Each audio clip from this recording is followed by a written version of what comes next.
The year is 1823, and the summer air was just as warm as it always had been in North Carolina. Even after the sun had set, it seemed to Levi Coffin the day's heat lingered on like a guest who stayed far past their welcome. Accompanied by the symphony of cicadas, the twilight fell upon him as he walked briskly towards the barn. Upon opening the doors, Levi Coffin saw whom he had come for. The black family of slaves who had all but hidden as best as they could, but now it was time.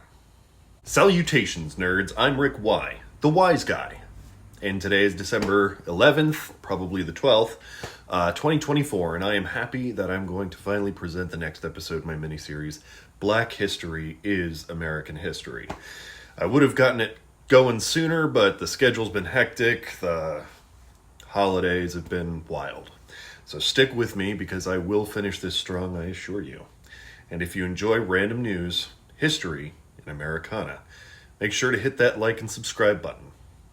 And if you want regular updates in real time, make sure you diddle that little notification bell.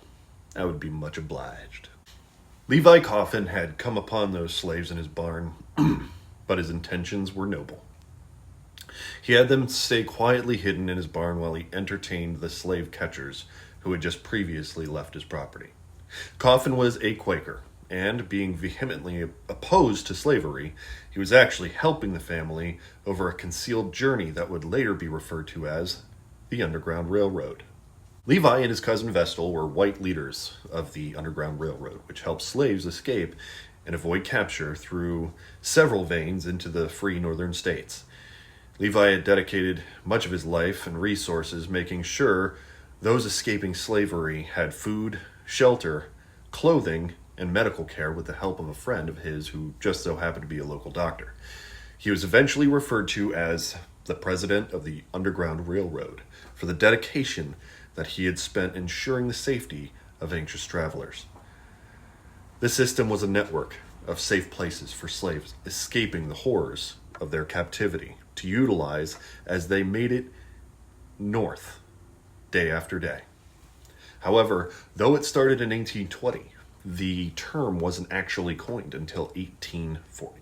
Eventually, in 1847, a newspaper began to circulate after its first issue so eloquently pointed out the need for, quote, a printing press and paper permanently established under the complete control and direction of the immediate victims of slavery and oppression, that the man who has suffered the wrong is the man to demand redress, that the man struck is the man to cry out, and that he who has endured the cruel pangs of slavery is the man to advocate liberty.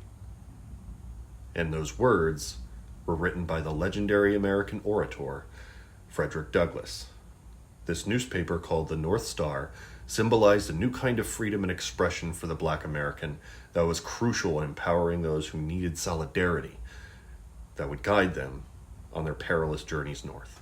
For Frederick Douglass was not just merely a writer, but also someone who had also escaped the bonds of slavery himself and was able to clarify the indignities that he had faced in his bonds.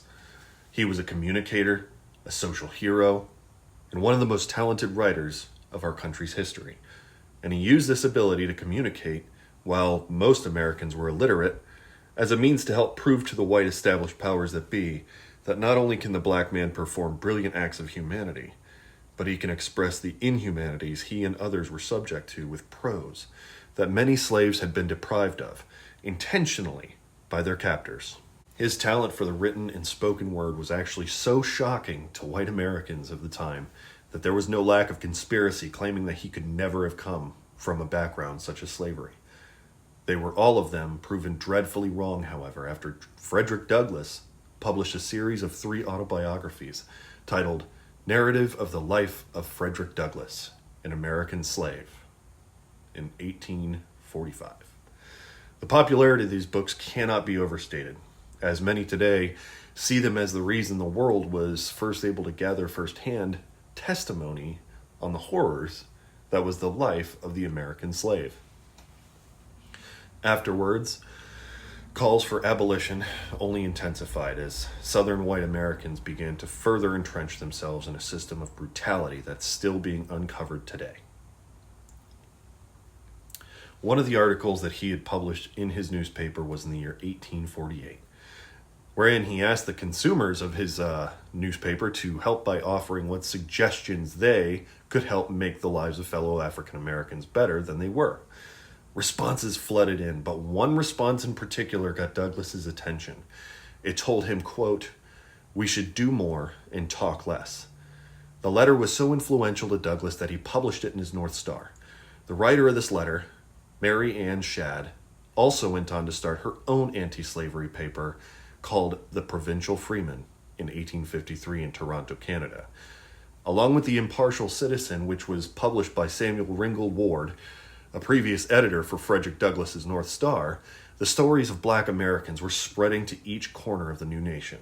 An abolitionist sentiment rose with every publication, and in June of 1851, North Star merged with another publication known as the Liberty Party paper out of Syracuse, New York, and began what was simply called Frederick Douglass newspaper.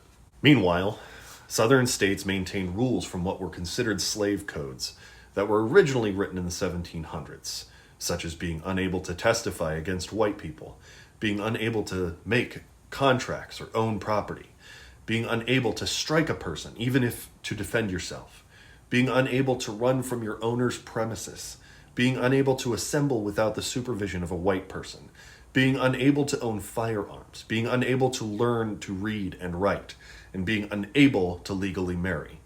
As a way of enforcing these parameters, slave owners were legally allowed to whip, brand, maim, and torture slaves who were deemed to have fallen out of line. Children born to slave women were bound to the slave owner. The nutrition for many slaves was scarce and living conditions unsanitary. One agricultural commodity in particular that grew in the South was rice, which requires standing water. This in turn bred mosquitoes and provided hotspots for diseases like malaria, which slaves would be seen suffering from while still being forced to work. Infections became sepsis within hours in the heat and humidity. An unknown number of men, women, and children suffered and died to help feed the mouths and coffers of their white American slave masters. Workers in the fields were punished constantly by people known as drivers and overseers, from not working fast enough, for being late, for being defiant in any way, running away, or any one of a list of perceived disrespects. Throughout this period, thousands of enslaved black Americans attempted to escape and some revolted. Many revolts were unsuccessful, but some had actually become so successful that they enshrined forever the likes of people like Denmark Vesey in Charleston, North Carolina, and Nat Turner's rebellion in Virginia in 1831. Another fascinating slave revolt occurred on a slave ship in 1841 in what would be referred to as the Creole Mutiny, in which a brig ship called the Creole, which left Richmond, Virginia with 103 slaves, but eventually grew to 135 slaves after picking up more in Hampton Roads, was set sail to her destination in Louisiana.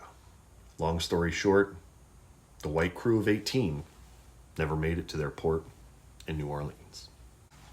From the legacies of the brave men and women who told these stories firsthand, and as it was written and disseminated through the United States, abolitionist movements had reached a fevered pitch.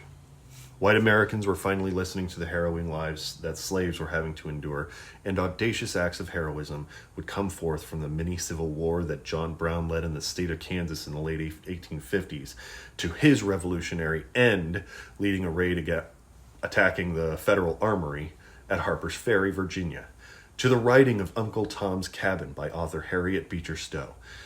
There were now small skirmishes and military campaigns engaging the forces that continued to embrace the indentured servitude of human beings.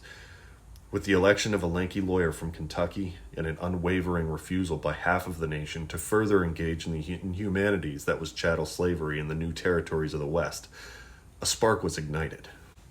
The February following Abraham Lincoln's presidential election, the Confederate States of America was formed, and little by little, the Union began to split at the seams. The differences over tolerating ownership of black Americans had reached its tipping point, as southern states sought to uphold their barbaric system of economics so as to continue to benefit rich inhabitants of farms and plantations. White people in the North were becoming intolerant. That spring, on April 12, 1861, the Confederate forces, the southern states, fired upon the Union base of Fort Sumter in Charleston, South Carolina. It was here, the bloodiest period in our nation's history, and indeed a conflict over the ownership and mistreatment of human beings along the color of their skin began. For the next 4 years, black Americans were at the forefront of changing history forever. The Civil War of the United States had begun, and it would shape politics indefinitely thereafter.